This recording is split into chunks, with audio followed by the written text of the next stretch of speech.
The Minister for Government Communications, Felix Kwakye Ofosu, has announced that the government has upheld 1,539 out of 2,080 recruitment, appointments and promotions reviewed by a special committee established to examine public sector engagements made around the December 7, 2024 general elections.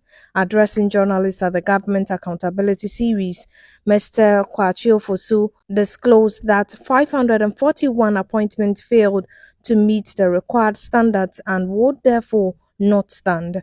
The minister explained that the committee reviewed submissions from 36 public institutions focusing on recruitment undertaken in the immediate aftermath of the elections. According to him, 13 institutions complied fully with the government's December 7th revocation directive by withdrawing appointments that had been made during the period under scrutiny.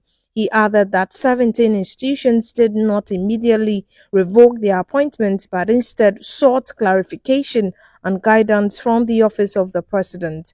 Mr. Kwakye Ofosu further revealed that some of the matters brought before the committee were administrative rather than substantive breaches. Obviously, the recruitments, appointments, and promotions that were revoked were made in clear breach of procedures and directives issued during the transition period and did not comply with the regulatory framework and guidelines for recruitments, appointments, and promotions into the public service.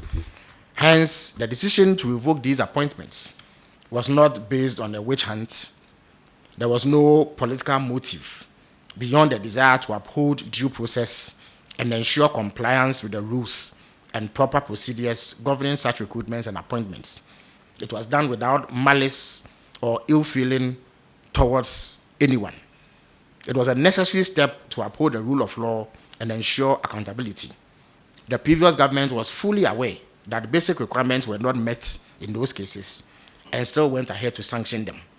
They completely disregarded the incoming administrations and treaties and requests to be consulted on SIM so that we could be on the same page and have opportunity to review the processes in order to ensure that they complied with the laid down rules. So this is the outcome of the work of the committee set up by the Chief of Staff to look into the revocation of appointments, recruitments, and promotions that were done after the 7 December 2024 elections. He emphasized that the government's actions were not politically motivated but were taken to ensure compliance with the law and protect the integrity of public service processes. Mr. Kwakye Ofosu further stated that the exercise was carried out without malice against affected individuals but was necessary to safeguard accountability within the public institutions. At the end of its work, the committee made the following findings. 1.